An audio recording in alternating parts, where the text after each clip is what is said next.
श्री राधे राधे।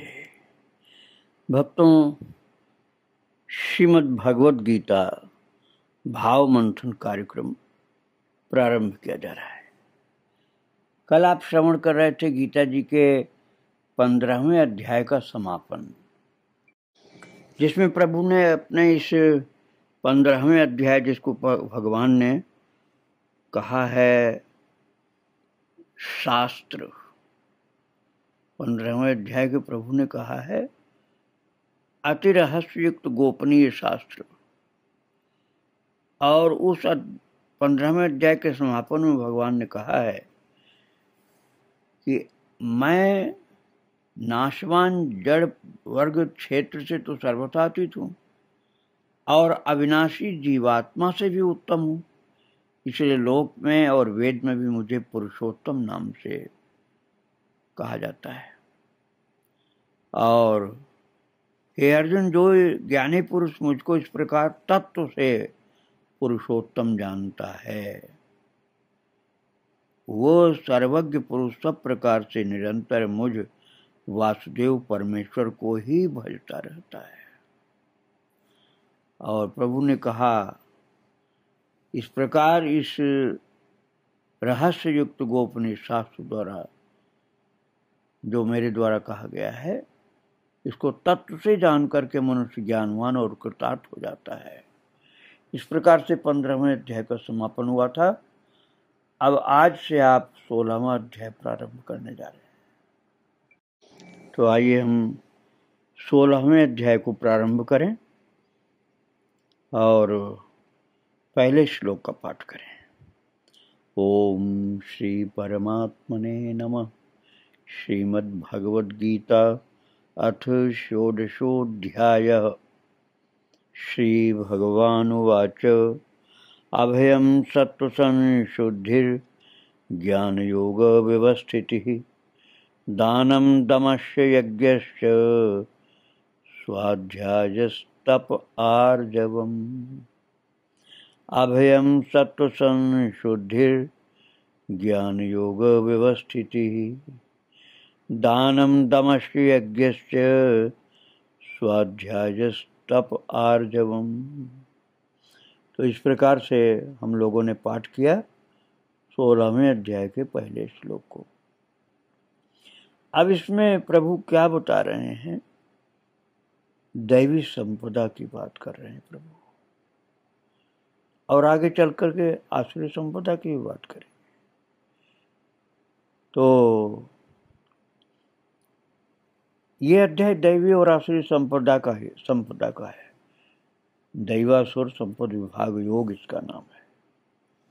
तो प्रभु कह रहे हैं कि अर्जुन, दैवी संपदा जिन पुरुषों को प्राप्त है तथा जिनको आसुरी संपदा प्राप्त है, उनके लक्षण पृथक पृथक कहता हूं। अब दैवी संपदा पहले प्रभु बता रहे हैं, जिससे जीव का कल्याण होता है। तो कह रहे हैं अभयम। अभयम का क्या तात्पर्य? अर्थात निर्भय जीवन, जहां किसी प्रकार का भय नहीं। भक्तों, या तो पूर्ण ज्ञानी हो और नहीं तो शुद्ध भक्त हो, वही भय से मुक्त होता है। भय भगवान पर जहां श्रद्धा विश्वास कम हो वहां होता है, या अपने आत्मा का ज्ञान नहीं हो वहां होता है। तो आत्मा का ज्ञान होगा ज्ञानी को, तो उसको भय नहीं रहता है, क्योंकि वो अपने को आत्मा समझता है, जड़ जीव जड़ पदार्थ नहीं समझता, चेतन जीवात्मा समझता है। और भक्तों को भगवान पर विश्वास रहता है, इसलिए भय नहीं होता। तो अभयम ये दैवी संपदा है, अर्थात निर्भय होना। दूसरी बात प्रभु ने बताया सत्व संशुद्धि। अभयम सत्व संशुद्धि ज्ञान योग व्यवस्थिति च दानम दमः यज्ञः स्वाध्यायः तपः च आर्जवम्। आगे के श्लोकों में भी प्रभु दैवी संपदा की बात करेंगे। कुल 3 श्लोकों में प्रभु ने दैवी संपदा बताई। अभी आप तो पहला श्लोक अध्ययन कर रहे हैं, पहले में, दूसरे में और तीसरे, तीनों श्लोकों में प्रभु ने दैवी संपदा की बात बताई।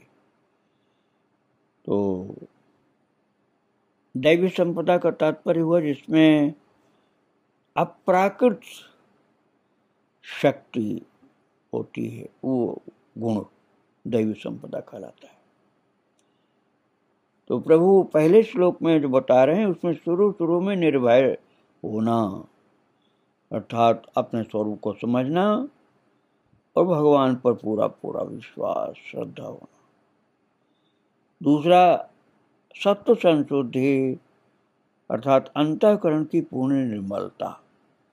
अंतःकरण का मतलब हुआ मन, बुद्धि, चित्त, अहंकार, ये ज्ञान से या भजन के प्रताप से निर्मल हो चुके हैं। और तीसरी बात कहते हैं ज्ञान योग व्यवस्थिति, अर्थात तत्व ज्ञान के लिए ध्यान योग में निरंतर दृढ़ स्थिति। तात्पर्य हुआ कि परमात्मा के स्वरूप को तत्व से जानने के लिए सच्चिदानंद घन परमात्मा के स्वरूप में या तो प्रेम से या एक ही भाव से ध्यान की निरंतर गाढ़ स्थिति का ही नाम ज्ञान योग व्यवस्थित समझना चाहिए। या तो भगवान में अतिशय प्रेम होगा तो ज्ञान योग व्यवस्थिति हो जाएगी, और या तो प्रभु से एकात्मक भाव, एक ही भाव, अर्थात जो ब्रह्म आत्मा और परमात्मा का एक भाव, वो ज्ञान की स्थिति है, उसी को ज्ञान योग व्यवस्थित कहते हैं। या प्रेमाकार चित्त वृत्ति भगवान से जो निरंतर जुड़ी रहती, उसमें भी ज्ञान योग व्यवस्थित होती है। तो निर्भयता, अंतःकरण की पूर्ण निर्मलता और ज्ञान योग व्यवस्थिति तत्व ज्ञान के लिए या भगवत प्रेम से भरपूर होने के लिए। च दानम, और सात्विक दान। और सात्विक दान की बात भक्तों 17वें अर्थात अगले अध्याय में 17वें अध्याय में प्रभु ने विस्तार से की है। अभी उसका विस्तार हम आपको नहीं सुना रहे हैं, 17वें अध्याय में सुनाएंगे। सात्विक दान का मतलब होता है, जहाँ संक्षेप में मैं बता रहा हूँ अभी आपको, सात्विक दान का मतलब होता है कि किसी स्वार्थ से नहीं, कर्तव्य से जो दान दिया जाए, अपने स्वार्थ के लिए नहीं, कुछ उसका फल पाने के लिए नहीं, वो सात्विक दान है। तो सात्विक दान देना, सहज ही दान देते रहना, सबके लिए कल्याणकारी भाव रखना और जो भगवान ने दिया वो देते रहना, ये दैवी संपदा है। जैसे तत्व ज्ञान के लिए ध्यान योग में निरंतर दृढ़ स्थिति दैवी संपदा, निर्भयता दैवी संपदा, अंतःकरण की निर्मलता दैवी संपदा, ऐसे सात्विक दान देने की सहज प्रवृत्ति दैवी संपदा। और आगे कहते हैं दमः, अभयम सत्व संशुद्धि ज्ञान योग व्यवस्थिति च दानम। फिर आगे कहते हैं दमः। दमः का क्या मतलब हुआ? दम का मतलब हुआ इंद्रियों का दमन। दमन अर्थात संयम, कठोर संयम। ज्ञान इंद्रिय और कर्म इंद्रिय पर संयम, जिसको दमन कहा गया, साधक के लिए आवश्यक होता है। ये दैवी संपदा है। और स्वतंत्र स्वच्छंद इंद्रियां छोड़ देना दैवी संपदा नहीं होता, आसुरी हो जाएगा। तो इंद्रियों का संयम करना दैवी संपदा। और यज्ञ का क्या मतलब हुआ? भगवान, देवता और गुरुजनों की पूजा तथा अग्निहोत्र आदि उत्तम कर्मों का आचरण, ये सब यज्ञ है। भगवान की पूजा, भगवान से जुड़कर भगवान की आराधना करना, ये यज्ञ है। और गुरुजन अर्थात ज्ञानी पुरुष और भक्त पुरुषों की पूजा, ये भी यज्ञ है। अग्निहोत्र आदि उत्तम जो कार्य होते हैं जिनके, वो भी यज्ञ होता है। पवित्र उच्च कोटि के पवित्र आचरण को भी यज्ञ कहा जाता है। और फिर स्वाध्याय को भी दैवी संपदा, प्रभु ने कहा स्वाध्याय का क्या तात्पर्य? अपना अध्ययन करना, अपनी स्थिति का अध्ययन करते हुए वेद शास्त्रों का पठन, पुराणों का पठन, वेद का पठन और पाठन भी, तथा भगवान के नाम और गुणों का कीर्तन।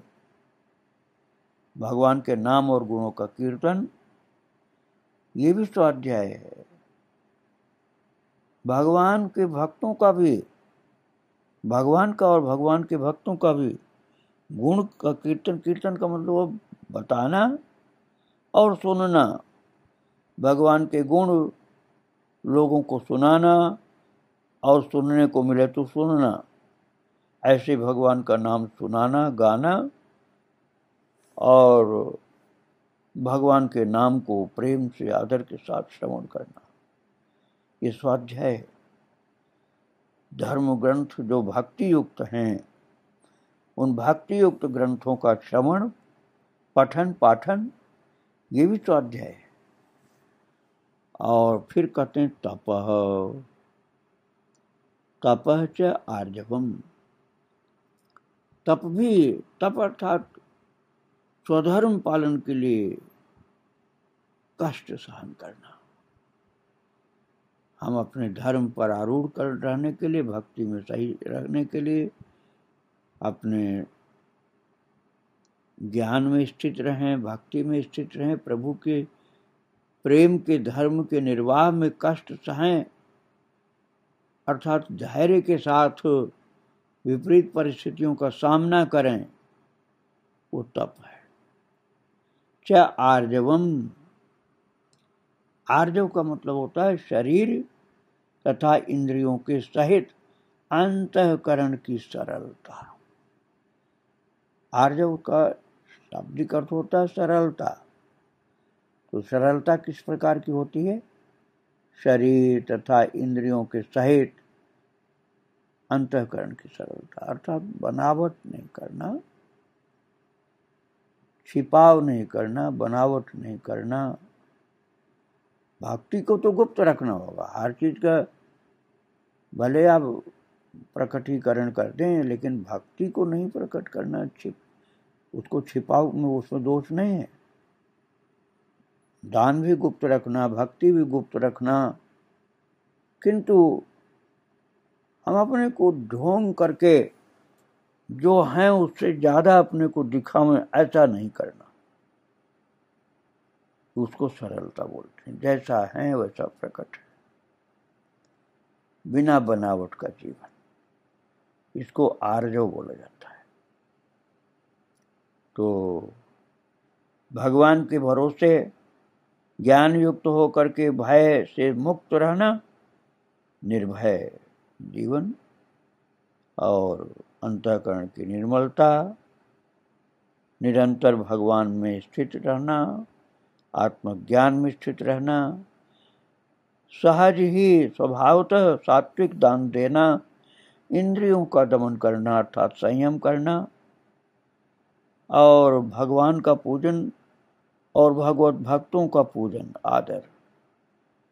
अग्निहोत्र या उत्तम कर्म, अग्निहोत्र आजकल बहुत कम किया जाता है। उत्तम पवित्र कर्म का आचरण करना, ये भी यज्ञ है। और वेद शास्त्र अर्थात भगवत भक्ति के ग्रंथों का पठन पाठन, प्रभु के नाम और गुणों का कीर्तन करना अर्थात बताना और सुनना, और संयम के साथ परिस्थितियों को सहन करना, जिसे तप कहते हैं। और शरीर तथा इंद्रियों के साथ अंतःकरण की सरलता। ये पहले श्लोक में प्रभु ने दैवी संपदा बताया। आगे के 2 श्लोकों में भी दैवी संपदा प्रभु बताएंगे, जिसका अध्ययन हम कल करेंगे। प्रभु को और उनके भक्तों को प्रणाम करके यहीं विराम देता हूँ। श्री राधे राधे। वृंदावन विहारी लाल की जय, राधा रानी की जय। जय जय श्री राधे श्याम, जय जय श्री सीताराम।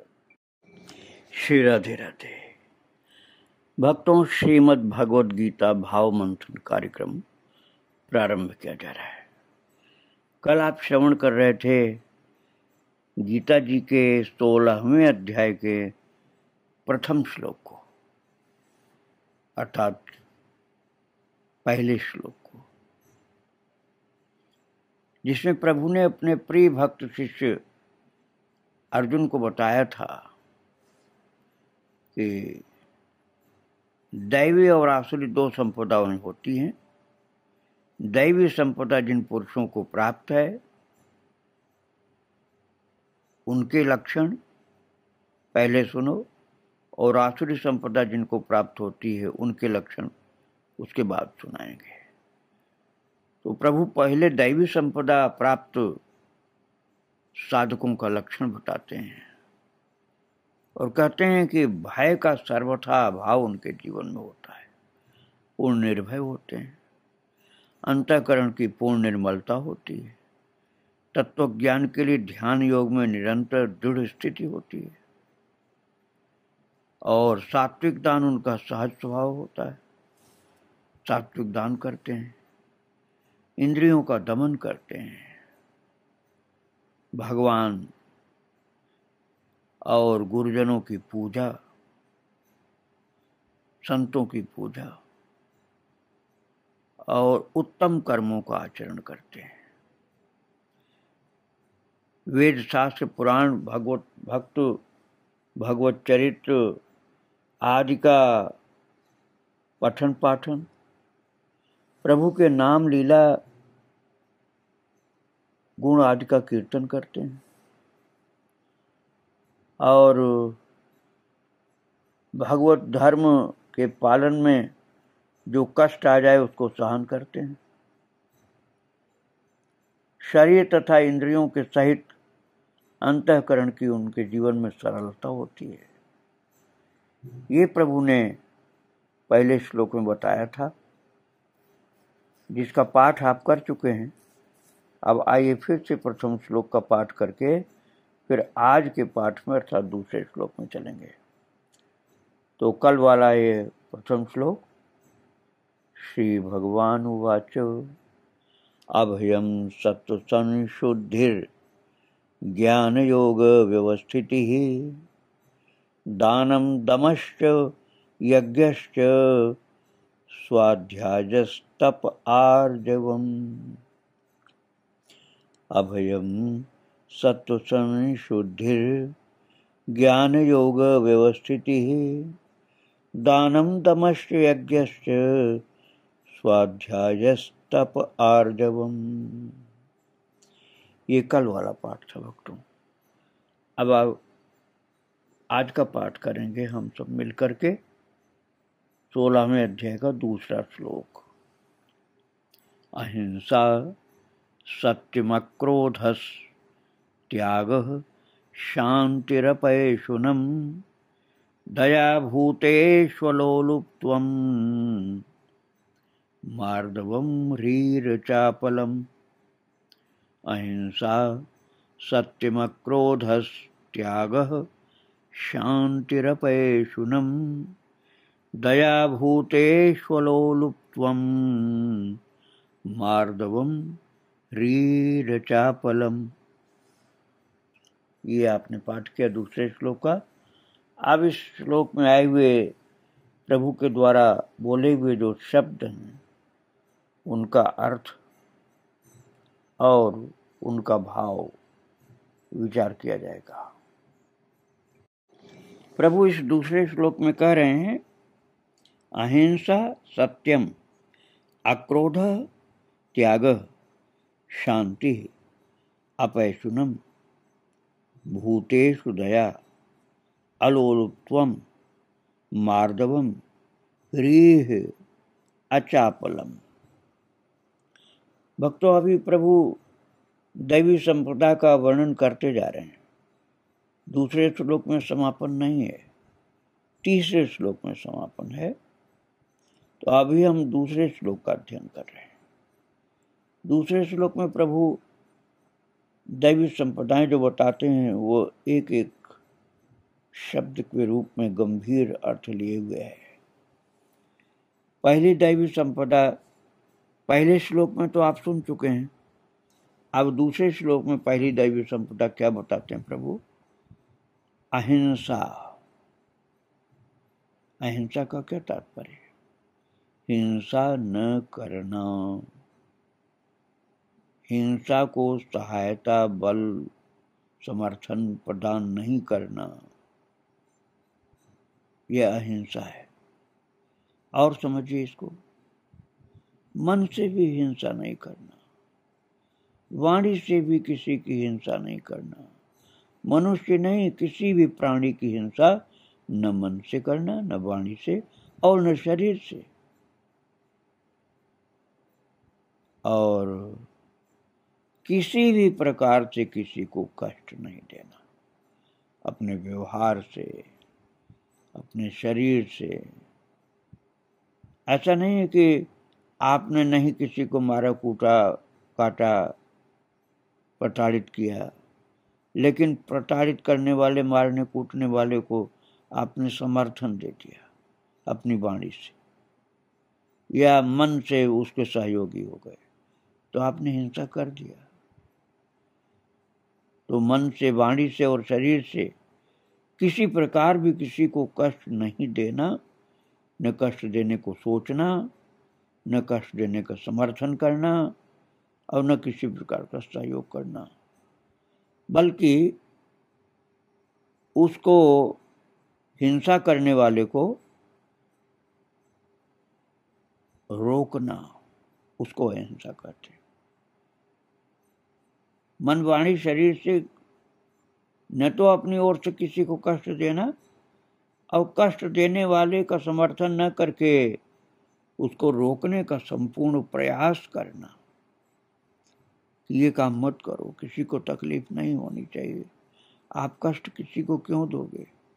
इसको बोलते हैं अहिंसा। अहिंसा जब जीवन में खूब प्रतिष्ठित हो जाती है, अहिंसाया प्रतिष्ठाया तत्सन्निधौ वैरत्यागः, तो उसकी ये पहचान होती है कि उसके अहिंसा की संपूर्ण प्रतिष्ठा जिसके जीवन में हो गई, उसके निकट रहने वाले भी अहिंसक हो जाते हैं। यहाँ तक कि जंगली जीव जंतु भी उस महामानव के निकट में यदि रहते हैं तो हिंसा करना बंद कर देते हैं। महान पुरुषों की बात है भक्त। और इसी श्लोक में अहिंसा को दैवी संपदा बता करके फिर प्रभु आगे बोलते हैं सत्यम। सत्यम का तात्पर्य यथार्थ और प्रिय भाषण करना। इसे आप ऐसे समझिए कि अंतःकरण और इंद्रियों द्वारा जैसा निश्चय किया हो, जैसी जानकारी हो, वैसे का वैसा ही प्रिय शब्दों में कहने का नाम सत्य भाषण है। किसी को कटु लगे, डांट फटकार के बोले, ऐसा नहीं। जितना ज्ञान है, जितनी जानकारी है, उसके अनुसार अंतःकरण और इंद्रियों के द्वारा प्रिय शब्दों में ही व्यवहार करते हुए बोलना, वो सत्यम है, यथार्थ और प्रिय भाषण। ये दूसरी संपदा की बात प्रभु ने कही इस श्लोक की। और इस दूसरे श्लोक में तीसरी संपदा प्रभु बताते हैं, दैवी संपदा अक्रोध, अर्थात अपना अपकार करने वाले पर भी क्रोध करना होना। मेरा अर्थात अपना, व्यक्तिगत, ऐसा नहीं कि देश पर, समूह पर कोई अपकार कर रहा है तो हम शांत बैठे हों, ये बात नहीं है। हमारा व्यक्तिगत जो जीवन है उस पर कोई अपकार कर रहा है, उपकार नहीं अपकार, तो हमारे लिए कोई ऐसा व्यवहार करता है, अपकार वाला व्यवहार करे या बोले, तो उस पर हमको क्रोध न आवे, इसको अक्रोध कहा जाता है। वैसे तो कोई क्रोध क्यों करेगा, लेकिन क्रोध वाली स्थिति होने पर भी हमें क्रोध न आवे, यदि हमारा नहीं और लोगों का भी उसमें ह्रास होता है, क्षति होती है, तो उसको रोकना आवश्यक होता है। हमको कोई केवल मुझको ही कोई अपने को मतलब हमको ही केवल सतावे कोई और उसके लिए क्रोध हम न करें, उसको अक्रोध कहते हैं। और चौथा शब्द जो प्रभु ने दैवी संपदा के जैसी श्लोक में बोला है, दूसरे श्लोक में, वो है त्याग। त्याग का अर्थ होता है कर्मों में कर्तापन का त्याग, अभिमान का त्याग, गुणों के अहंकार का त्याग। और शांति है, शांति का क्या अर्थ है? अंतःकरण की उपरति अर्थात चित्त की चंचलता का अभाव, अशांति न होना। जो मन में अशांति आदमी को व्याप्त हो जाती है ना, परेशान होता, वो नहीं होना। शांति स्वभाव, स्वभाव में शांति हो, अर्थात किसी प्रकार से भी शांति भंग न होने देना। भगवान के आश्रित होगा, प्रभु की इच्छा में अपनी इच्छा मिलाया होगा और भगवान की कृपा पर विश्वास होगा, तो ही शांति रहेगी भक्तों। तो अंतःकरण की उपरति अर्थात चित्त की चंचलता न होना, इसको शांति कहते हैं। और इसके आगे की दैवी संपदा प्रभु ने क्या बताई इस श्लोक में? अपैशुनम। अपैशुनम का अर्थ पिशुनता का अभाव, अर्थात किसी की भी निंदा आदि नहीं करना, बुराई नहीं उसकी बताना, और चुगली नहीं करना। भूतेषु दया अर्थात सभी प्राणियों में हेतु रहित दया, बिना किसी स्वार्थ के सबकी दया, सबके लिए दया करना, बिना किसी स्वार्थ के सबके लिए दया का भाव मन में रखना, ये भूतेषु दया। और आगे बताते हैं इस श्लोक में अलोलुप्त्वम।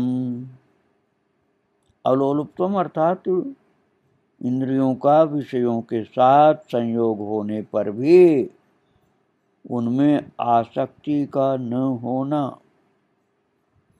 लालच नहीं होना, लोलुपता नहीं होना, अर्थात अपने लिए सुखकारी संयोग, वस्तु, व्यक्ति, पदार्थ के लालच नहीं होना।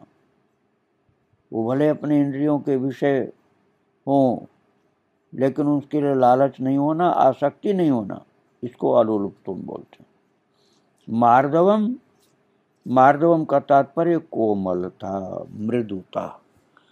मृदुता को ही मार्दव कहा जाता है, अर्थात हमारे अंदर कोमलता हो, कठोरता नहीं होनी चाहिए। मन वाणी शरीर से मृदुता हो, कठोरता बिल्कुल नहीं हो, इसी को मार्दव कहा जाता है। इसके आगे प्रभु इस श्लोक में अर्थात दूसरे श्लोक में कहते हैं ह्रीः। ह्रीः का क्या तात्पर्य है? ह्रीः का तात्पर्य है लज्जा। अच्छे काम करने में लज्जा नहीं, लोक और शास्त्र से विरुद्ध आचरण में लज्जा। जो शास्त्र विरुद्ध व्यवहार है, आचरण है, जो नहीं करना चाहिए, ऐसे काम में ला जानी चाहिए। जो काम शास्त्र विरुद्ध हैं, लोक विरुद्ध हैं, आचरण में उपयुक्त नहीं होते हैं, उनकी रेल में लाज होनी चाहिए। आखिरी शब्द प्रभु ने दैवी संपदा का इस श्लोक में, दूसरे श्लोक में जो कहा है वो अचापलम। अचापलम का क्या तात्पर्य? चपलता नहीं हो, अर्थात व्यर्थ व्यर्थ की चेष्टाएं न करे, गंभीरता हो, शांति हो, चंचलता न हो, उसी को अचापलम बोला गया। तो ये दूसरे श्लोक में जो प्रभु ने दैवी संपदाएं बताई हैं, उसका हम लोगों ने अध्ययन किया, मनन किया, विचार किया, उसका भाव समझने का प्रयास किया। अब प्रभु को और उनके सब भक्तों को प्रणाम करके यहीं विराम दिया जा रहा है। आज आगे की चर्चा कल करेंगे तीसरे श्लोक के। वृंदावन विहारी लाल की जय, राधा रानी की जय।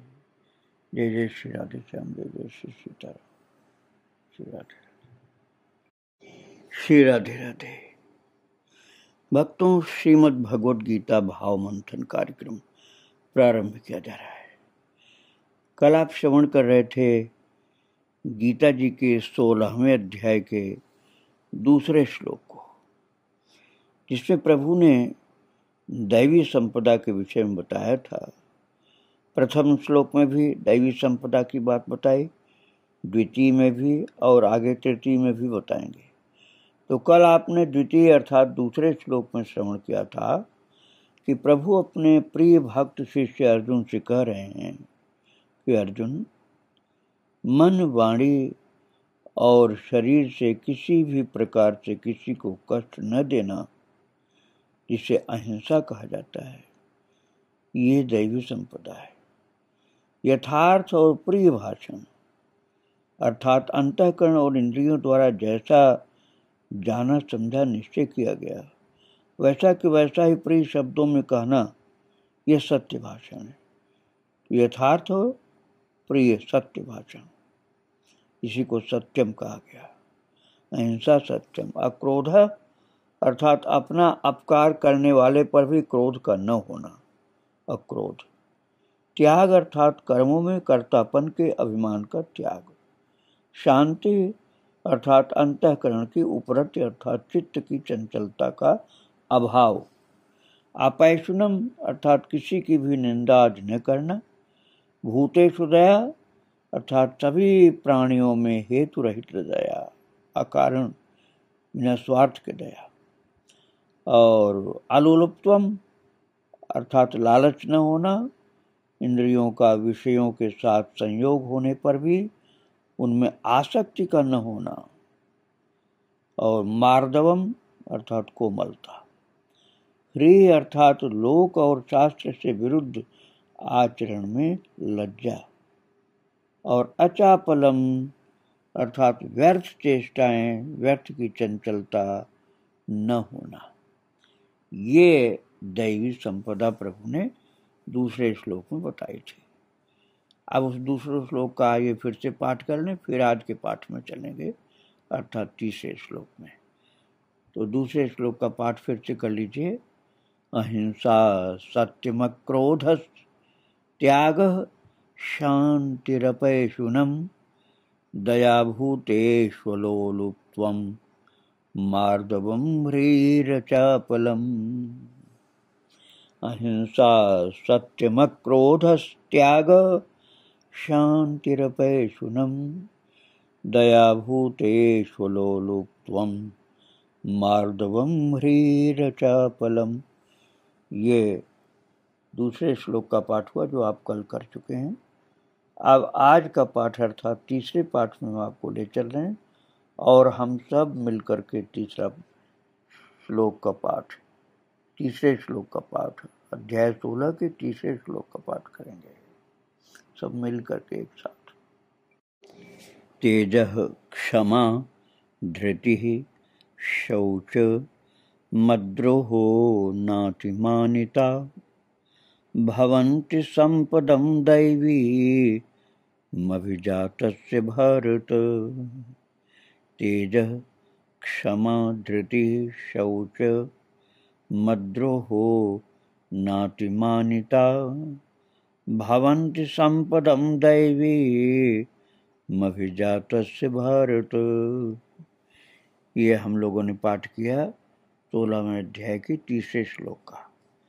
अब इस तीसरे श्लोक में प्रभु ने जो कृपा करके दिव्य शब्द प्रकट किए हैं, उन शब्दों का अर्थ और भाव, इस पर हम विचार करेंगे। प्रभु कह रहे हैं तेजः क्षमा धृति शौचम अद्रोह नातिमानिता भारत दैवीं संपदम अभिजातस्य भवन्ति।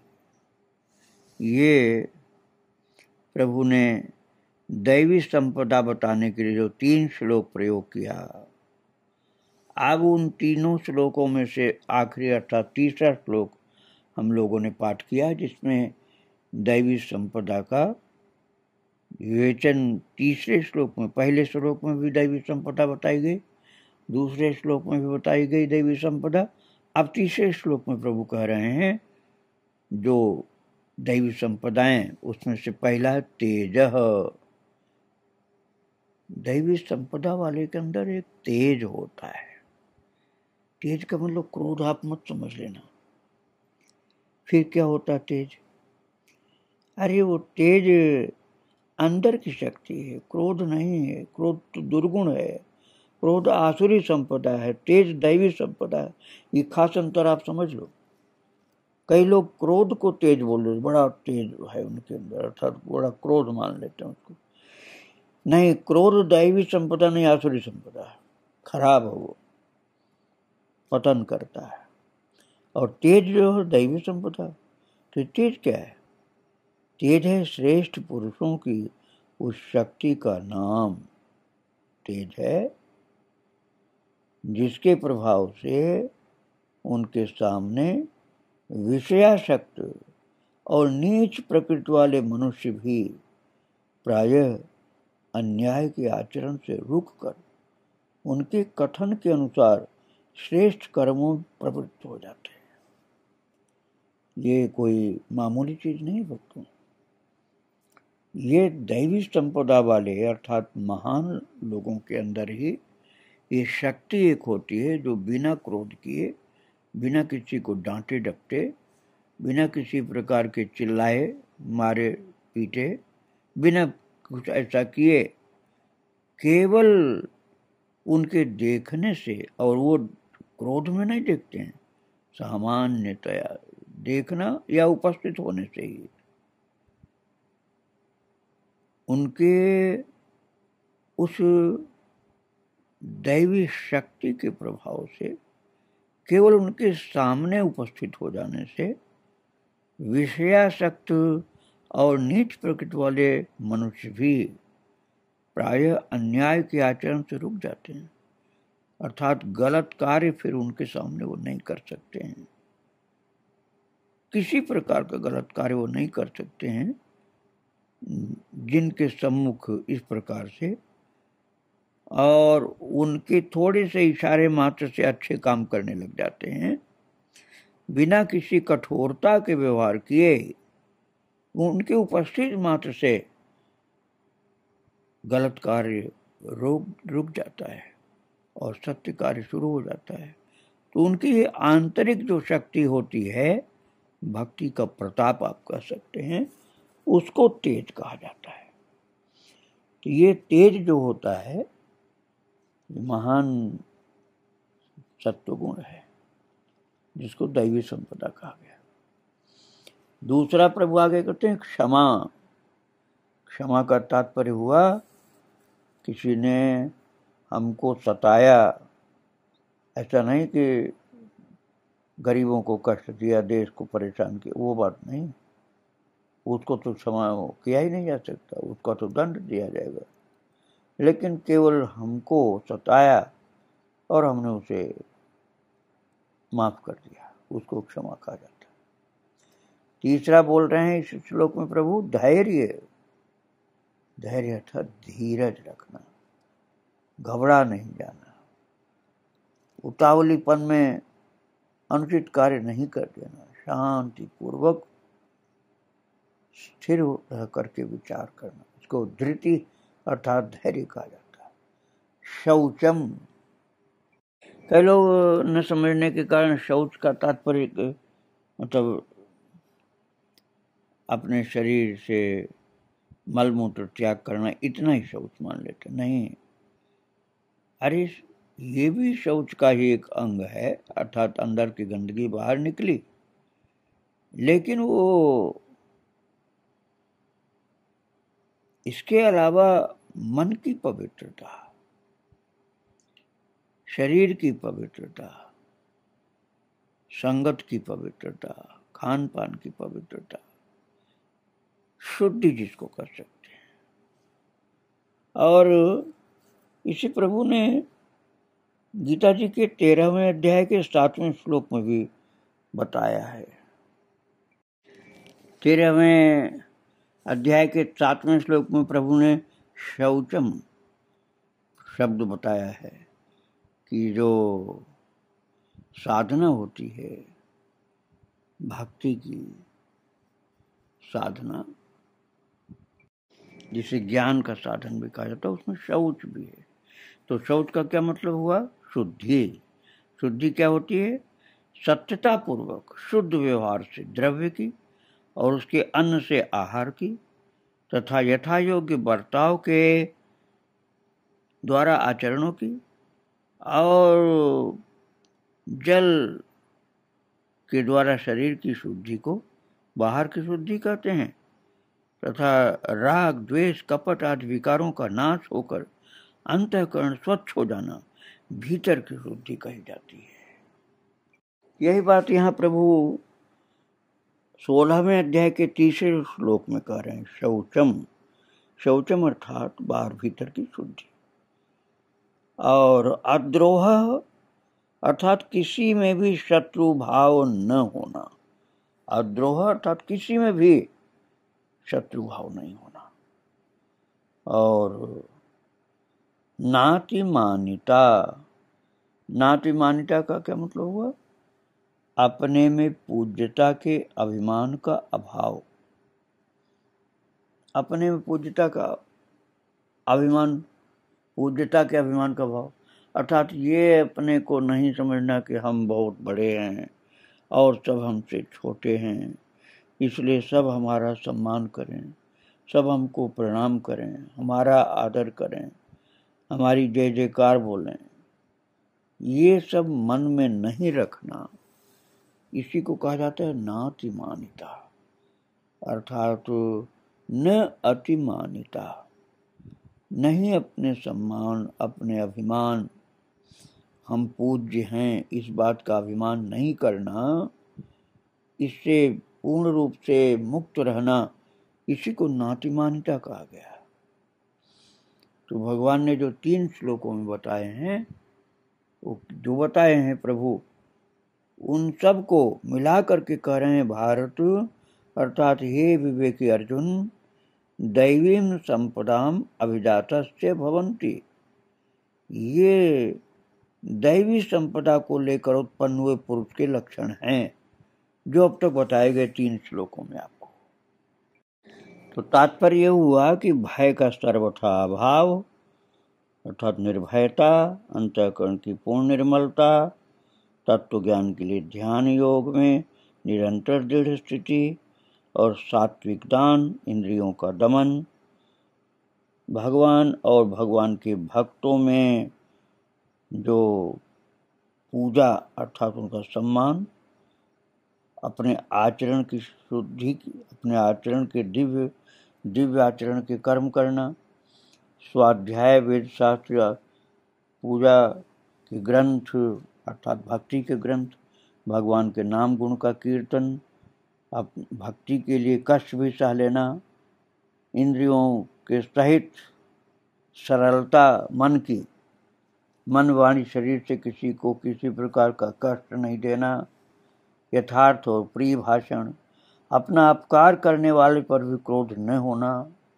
कर्मों में कर्तापन के अभिमान का त्याग, अंतःकरण की उपरति अर्थात चित्त की चंचलता का भाव, शांति, किसी की निंदा नहीं करना, सब प्राणियों में बिना कारण के ही दया का भाव रखना और लालच नहीं करना, इंद्रियों के विषयों के साथ संयोग होने पर भी उनमें आसक्ति नहीं होना, कोमलता और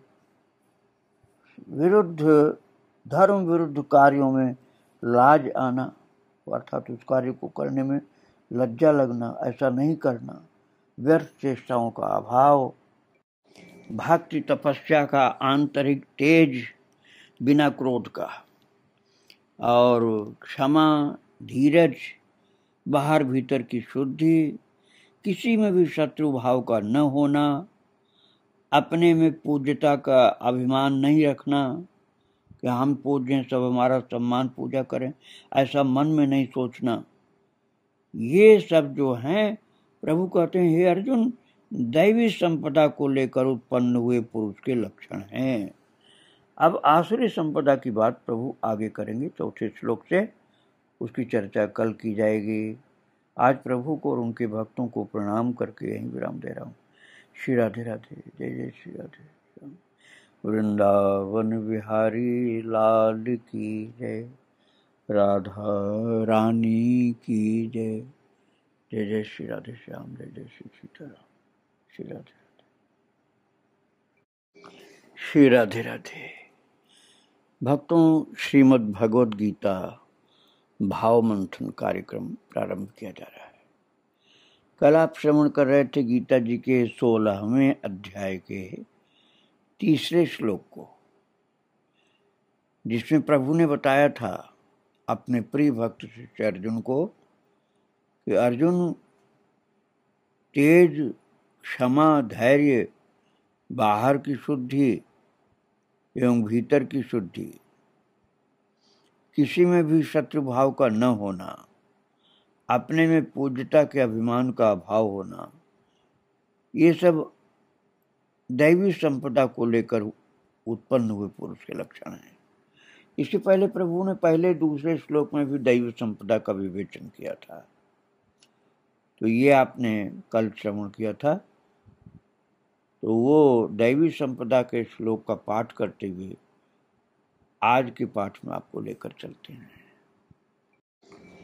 श्री भगवान उवाच अभयं सत्तु संशुद्धिर् ज्ञान योग व्यवस्थितिः दानं दमश्च यज्ञश्च स्वाध्यायस्तप आर्जवम् अहिंसा सत्यमक्रोधस्त्यागः शान्तिरपैशुनम् दया भूतेष्वलोलुप्त्वं मार्दवं ह्रीरचापलम् तेजः क्षमा धृतिः शौच मद्रोहो नातिमानिता भवन्ति संपदं दैवी मभिजातस्य भारत। इन 3 श्लोकों में प्रभु ने दैवी संपदा के सब लक्षण बताए हैं, दैवी संपदा वाले पुरुष के लक्षण। और अब आज का पाठ अर्थात 4 श्लोक का पाठ हम सब मिलकर करेंगे। आइए 4 श्लोक का पाठ किया जाए। दंभो दर्पोऽभिमानश्च क्रोधः पारुष्यमेव च अज्ञानं चाभिधातस्य पार्थ सम्पदमासुरीम्। दंभो दर्पोऽभिमानश्च क्रोधः पारुष्यमेव च अज्ञानं चाभिजातस्य पार्थ सम्पदमासुरीम्। ये 4 श्लोक का पाठ हम लोगों ने किया, जिसमें प्रभु बता रहे हैं पार्थ दंभ दर्प च अभिमानः च क्रोधः पारुष्यम च अज्ञानम एव आसुरीं संपदम अभिजातस्य। अब इन शब्दों का अर्थ और भाव पर विचार किया जाएगा। प्रभु क्या कह रहे हैं इस 4 श्लोक में? पार्थ अर्थात हे पृथापुत्र अर्जुन, दंभ, अब ये आसुरी संपदा की बात प्रभु बता रहे हैं। 3 श्लोकों में भगवान ने दैवी संपदा की बात बताई थी। अब इस चौथे श्लोक में प्रभु कह रहे हैं कि आसुरी संपदा क्या होती है, अर्थात आसुरी संपदा वाले जो पुरुष होते हैं उनके क्या लक्षण होते हैं। पहला प्रभु ने बताया आसुरी संपदा का पहला लक्षण दंभ। दंभ का क्या मतलब होता है? दंभ का मतलब होता है दिखावा करना, पाखंड करना, ढोंग करना, जो हम हैं नहीं वो दिखाते हैं। महाराज ये सबसे पहला लक्षण भगवान ने कहा आसुरी संपदा का, अर्थात दिखावा करना ये आसुरी संपदा है, उसकी शुरुआत हो गई। तो दंभ नहीं होना चाहिए जीवन में, नहीं तो आसुरी संपदा का प्रभाव अर्थात आसुरी स्वभाव उत्पन्न हो जाता है। तो इसके बाद फिर दूसरा नंबर बताते हैं जो आसुरी संपदा के लक्षण का, दर्प। दर्प माने घमंड। वास्तव में कुछ है नहीं मनुष्य के पास घमंड करने लायक, एक क्षण में सब समाप्त होता है, शक्ति, सामर्थ्य, बुद्धि, सब कुछ। जरा सी कोई बीमारी हो जाए खत्म। लेकिन फिर भी न जाने कितना घमंड होता है, दर्प बोलते हैं घमंड। तो दर्प होता है मूर्खता के कारण, अज्ञान के कारण। तो प्रभु ने आसुरी संपदा में पहले तो घमंड नहीं, पहले दंभ बताया। दंभ का मतलब होता है दिखावा, पाखंड, ढोंग। और दूसरा है घमंड, फूले रहे घमंड में, और है नहीं कुछ भी लेकिन फूले हुए घमंड, ये दर्प है। जिसके अंदर वास्तव में सद्गुण होते हैं उसको घमंड नहीं होता है। सारे गुण हैं लेकिन घमंड नहीं होता है। और आसुरी स्वभाव वाले के अंदर गुण नहीं है और फिर भी घमंड होता है। फिर कहते हैं प्रभु च अभिमान, और अभिमान, अभिमान अपनी सुंदरता का, विद्वत्ता का, जाति का, योग्यता का। आप ये समझ लीजिए कि बड़ा रोग है घमंड, उससे छोटा रोग है अभिमान। और च क्रोध, और क्रोध करना, तो क्रोध भी घमंड के ही कारण होता है। और अज्ञान के कारण भी, अपने सम्मान के कारण भी क्रोध होता है। क्रोध, हमारी बात कोई न माने तो भी क्रोध हो जाता है। हमारे अंदर विशेषता अपनी दिखलाई पड़े, दूसरे के अंदर विशेषता न दिखलाई पड़े तब भी क्रोध हो जाता है। क्रोध मूर्खता के कारण भी होता है। तो क्रोध अर्थात गुस्सा आना, ये दैवी संपदा नहीं, ये आसुरी संपदा है। लोग बड़ा गुस्सा करके अपने को बड़ा दिखाना चाहते हैं, अपने को बड़ा सिद्ध करना चाहते हैं। बड़ा नहीं है, महामूर्खता, महानीचता है क्रोध करना। हाँ, यदि बच्चे की सुधार के लिए झूठा क्रोध किया जाए, सच्चा नहीं, झूठा क्रोध, तो उसमें हानि नहीं होगी। नहीं तो क्रोध जला देता है। क्रोध उसको जलाता है पहले जिसके अंदर उत्पन्न हुआ, अब फिर उसको भी थोड़ा जलाता है जिसके लिए उत्पन्न हुआ। इसलिए क्रोध हानिकारक है, क्रोध नहीं होना चाहिए। फिर इसके आगे प्रभु आसुरी संपदा बताते हैं पारुष्यम। पारुष्यम का क्या तात्पर्य है? परुषता, परुषता अर्थात कठोरपन, जिसको कठोरता कहते हैं। मृदुता होनी चाहिए, मुलायम स्वभाव, कठोर स्वभाव नहीं होना चाहिए। स्वभाव में मृदुता है तब तो दैवी संपदा हो गई, और कठोरता आ गई तो आसुरी संपदा हो गई। च अज्ञानम, और अज्ञान, अज्ञान, मोह, मूर्खता, ये पर्यायवाची आप समझिए। ज्ञान है नहीं और फिर भी अपने को ज्ञानी बता रहे हैं। बेवकूफ़ी भरी पड़ी और अपने को विद्वान समझना, अज्ञान समझ, ज्ञानवान समझना, यही अज्ञान है। एव आसुरीम, प्रभु ने कहा ये सब, कौन से सब? घमंड, दिखावा, अभिमान, क्रोध, कठोरता, अज्ञान, ये सब आसुरी संपदा है। आसुरी संपदा का क्या मतलब हुआ कि जो असुर स्वभाव के लोग हैं, आसुरी संपदा वाले व्यक्ति हैं, वो ये लक्षण लेकर के उत्पन्न होते हैं। अर्थात उनके ये जन्मजात ही अवगुण समझिए, कुसंगवशात अवगुण समझिए, इसको कहा जाता है आसुरी संपदा। अब इसके आगे प्रभु बताते हैं 5वें श्लोक में कि इन दोनों का अंतर क्या होता है। तो आइए 5वें श्लोक का पाठ करें। दैवी संपद विमोक्षाय निबंधायासुरी मता, मां शुचः संपदम दैवी मविजातोसि पांडव। दैवी संपद विमोक्षाय निबंधायासुरी मता, मां शुचः संपदम दैवी मभिजातोसि पांडव। प्रभु कह रहे हैं दैवी संपद विमोक्षाय आसुरी निबंधाय मता, अतः पांडव मां शुचः यतः दैवीं संपदाम अभिजातः असि।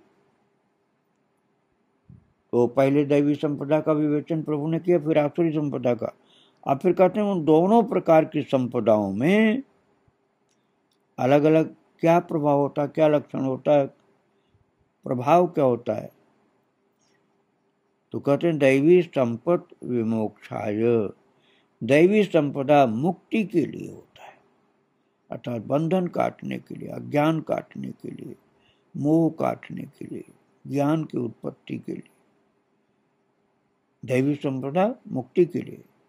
और आसुरी निबंधाय मता, आसुरी संपदा बांधने के लिए, अर्थात मोह में, अज्ञान में बांधने के लिए होता है। जीव को मुक्ति न मिलने पावे ऐसे मोहग्रस्त हो जाता हो। पांडव अर्थात हे अर्जुन, दैवी संपदा मुक्ति के लिए और आसुरी संपदा बंधन के लिए होती है। मां शोचः, अर्जुन लेकिन तू शोक मत कर, क्योंकि तू दैवीं संपदम अभिजातः असि, क्योंकि तू दैवी संपदा को लेकर उत्पन्न हुआ है। दैवी संपदा को लेकर उत्पन्न हुआ, अर्थात दैवी संपदा जन्मजात तुझको प्राप्त हुई है। तो जब दैवी संपदा प्राप्त हुई तो क्या होगा?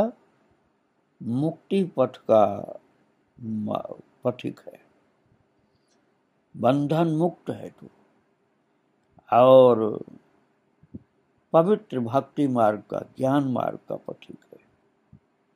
तू अज्ञान के मार्ग का पथिक नहीं है, तू बंधन में फंसने वाला नहीं, बंधनों से मुक्त होकर के अपने पवित्र लक्ष्य मोक्ष, भगवत भक्ति, भगवत प्रेम के पथ का पथिक है।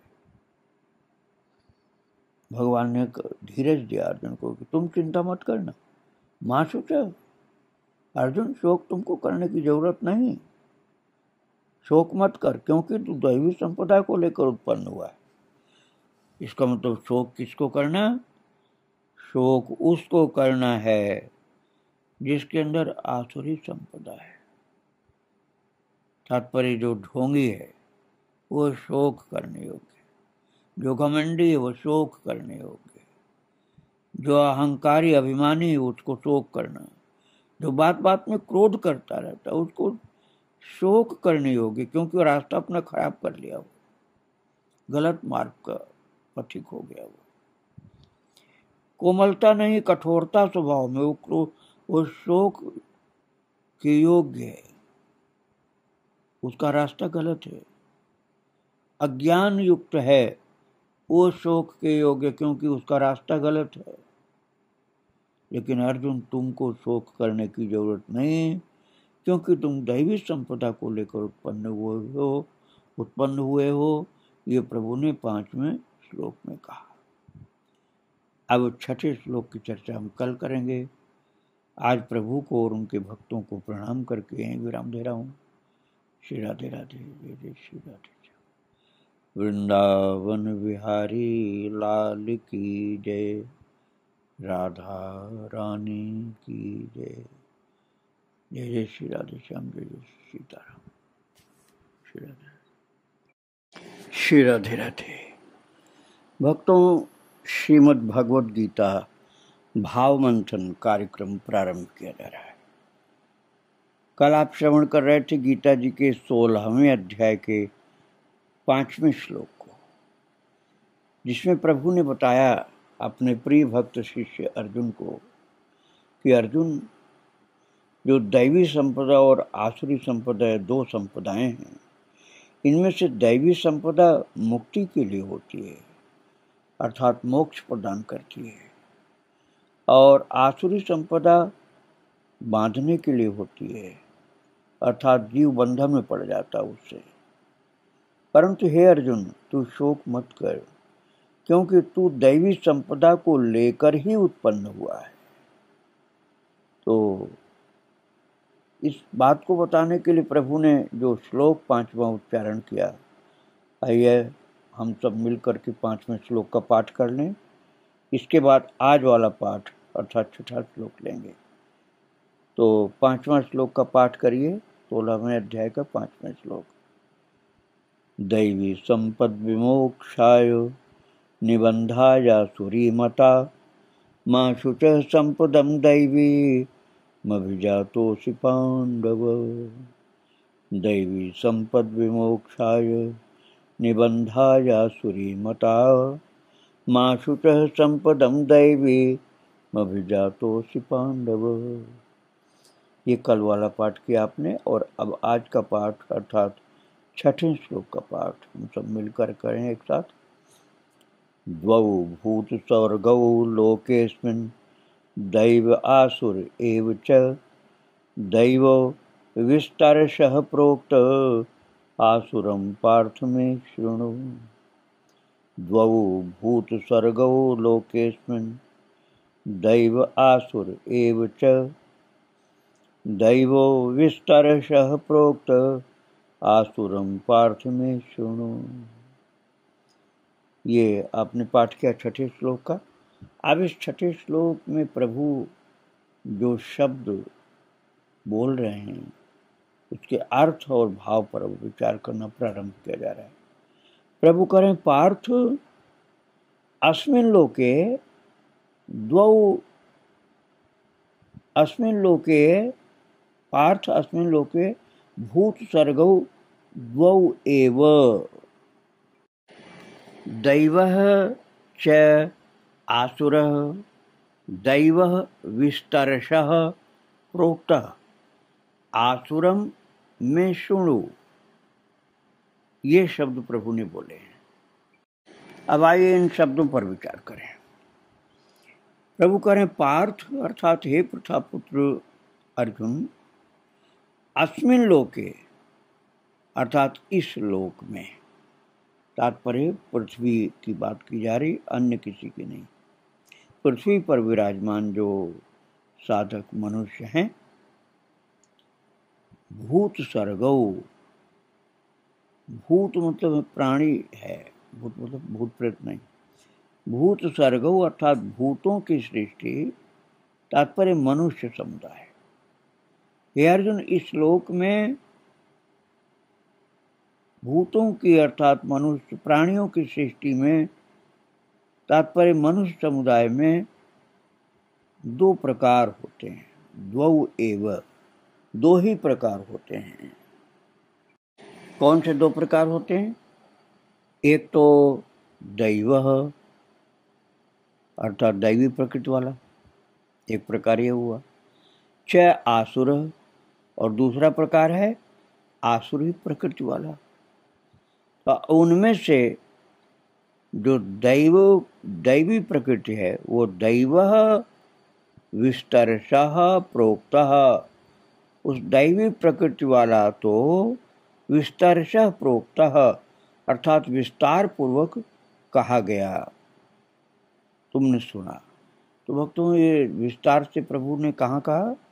पहला, दूसरा, तीसरा श्लोक जो आपने 16वें अध्याय के प्रारंभ में अध्ययन किया है, पहला, दूसरा, तीसरा श्लोक, इनमें प्रत्येक शब्द दैवी प्रकृति के वर्णन के लिए भगवान ने बोला है।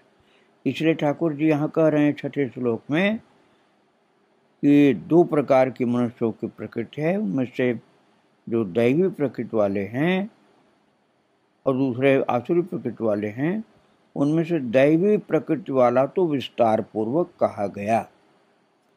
अब कह रहे हैं अब तो आसुरम में सुनो, आसुरी प्रकृति वाले मनुष्य समुदाय को, आसुरी प्रकृति वाले मनुष्य समुदाय को भी विस्तार पूर्वक मुझसे सुन।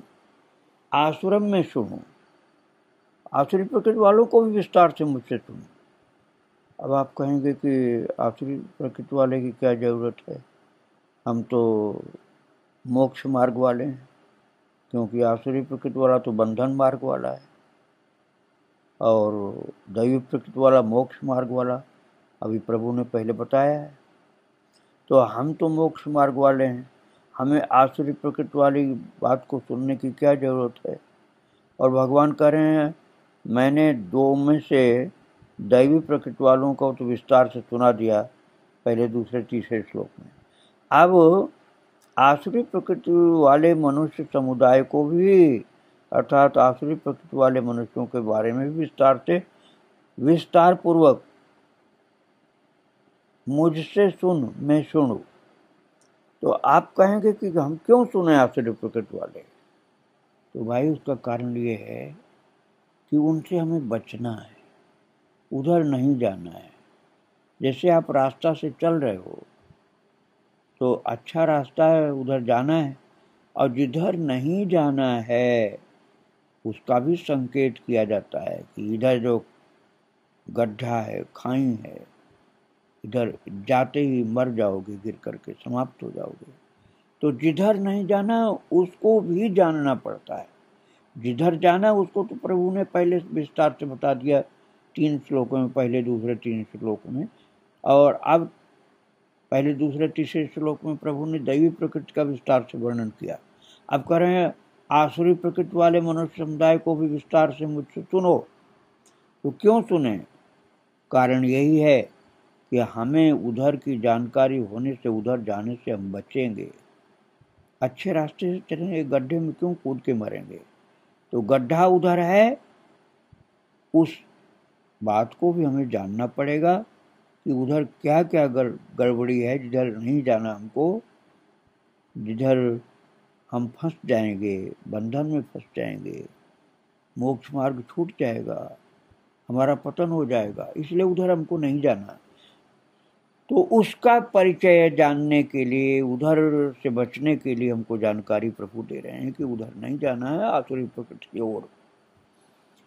तो आसुरी संपदा वालों में क्या क्या गड़बड़ी होती है, क्या उनके लक्षण होते हैं, इस बात को प्रभु बताना शुरू कर रहे हैं 7वें श्लोक से। तो आइए हम 7वें श्लोक का मिलकर के पाठ करें। प्रवृत्तिं च निवृत्तिं च जनान विदुरासुरा, न शौचं नापि चाचारो न सत्यम तेषु विद्यते प्रवृत्तिं च निवृत्तिं च जना न विदुरासुराः न शौचं नापि चाचारो न सत्यम तेषु विद्यते। अभी आपने 7वें श्लोक का पाठ किया, तो 7वें श्लोक में प्रभु अब हमको जिधर नहीं जाना है उसका परिचय दे रहे हैं। जिधर जाना था वो पहले बता दिया, अब जिससे बचना है अर्थात जो हानिकारक है, जो खतरनाक है, उसको हमें जानकारी तो होनी चाहिए, क्योंकि उधर हमको नहीं जाना, बचना है। तो वो 7वां श्लोक प्रभु बता रहे हैं आसुरी संपदा वालों के विषय में। आइए उन शब्दों के अर्थ और भाव में हम प्रवेश करें। तो प्रभु इस 7वें श्लोक में क्या करें? आसुराः जनाः प्रवृत्तिं च निवृत्तिं च न विदुः तेषु न शौचं न आचारः च न सत्यम अपि विद्यते। उनसे हमें बचना है जिनका संग सदा दुखदाई, उनका संग सदा दुखदाई होता है, मानस में सब बताया गया। तो हमें जिनसे बचना है वो आसुरी संपदा वाले हैं। तो उन आसुरी संपदा का परिचय प्रभु दे रहे हैं कि वो आसुरी संपदा वाले कैसे हैं, जिनसे हमको दूर दूर रहना है, जिनसे हमें बचना है। प्रभु कह रहे हैं आसुरा जनाः प्रवृत्तिं च निवृत्तिं च न विदुः। आसुर स्वभाव वाले, एक शब्द आप और आसुर का भाव समझिए। एक तो होता है आसुर मतलब राक्षस, असुर राक्षस को बोलते हैं। असुर का मतलब ये नहीं समझना कि सुर जिसका खराब, नहीं, सुर खराब वाली बात नहीं है। असुर का मतलब जो आसुरी स्वभाव का है। आसुरी स्वभाव क्या होता है? आसु प्राण को भी बोलते हैं, अर्थात बस अपनी जान ही जिसको प्यारी, दूसरे की कुछ भी परवाह नहीं, केवल अपने स्वार्थ में, मूर्खतापूर्ण स्वार्थ में अपनी जान बचाने के लिए दूसरे की जान की बिल्कुल परवाह जो नहीं करे, वो आसुरी स्वभाव वाला है।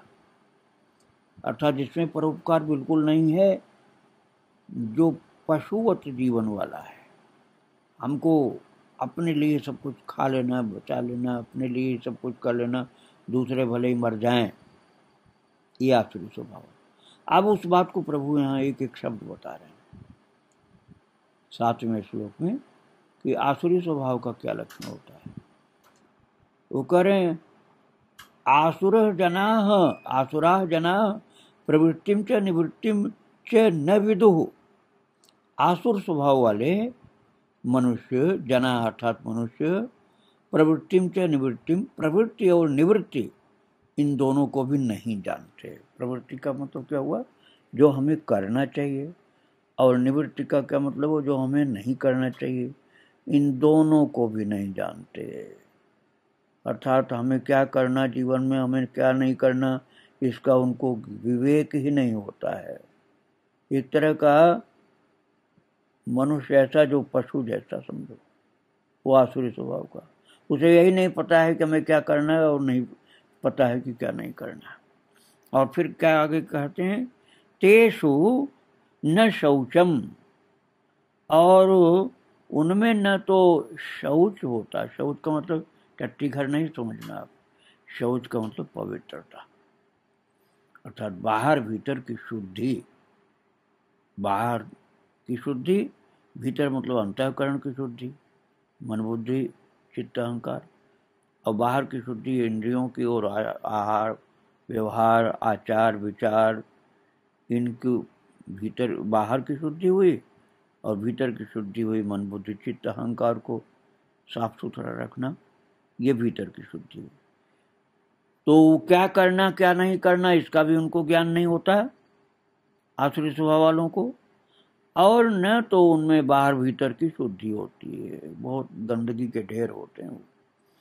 सब काम गंदा, खान पान गंदा, जीवन गंदा, और मन बुद्धि चित्त अहंकार भी गंदा, भीतर बाहर से गंदे, वह होते हैं आसुरी स्वभाव वाले। और न आचार न श्रेष्ठ आचरणों का होता है, च न सत्यम अपि विद्यते, और न सत्य भाषण ही करते हैं, न सत्य को समझते हैं, अर्थात असत्यमय जीवन होता उनका, असत्य जीवन होता है। सत्य के मार्ग के अनुयायी नहीं होते हैं, असत्य के मार्ग के अनुयायी होते हैं। धर्म विरुद्ध जीवन होता है, भक्ति विरुद्ध जीवन होता है, महा अपवित्र जीवन होता है। खान पान भी गंदा, बाहर भीतर की अशुद्धि और आचरण खराब, और पूरा का पूरा असत्य युक्त जीवन। सत्य से प्रेम नहीं, उनको असत्य से प्रेम होता है। ये प्रभु ने आसुरी संपदा के विषय में पहला श्लोक बोला है। अभी आगे और बताएंगे प्रभु, इसका अध्ययन हम बाद में करेंगे। आज 7वें श्लोक तक हमने अध्ययन किया, 8वें श्लोक का अध्ययन कल किया जाएगा। अब प्रभु को और उनके भक्तों को प्रणाम करके यहीं विराम दे रहा हूँ। श्री राधे राधे, जय श्री राधे। वृंदावन बिहारी लाल की जय, राधा रानी की जय। श्री राधे राधे, जय श्री राधे श्याम, जय जय श्री सीताराम।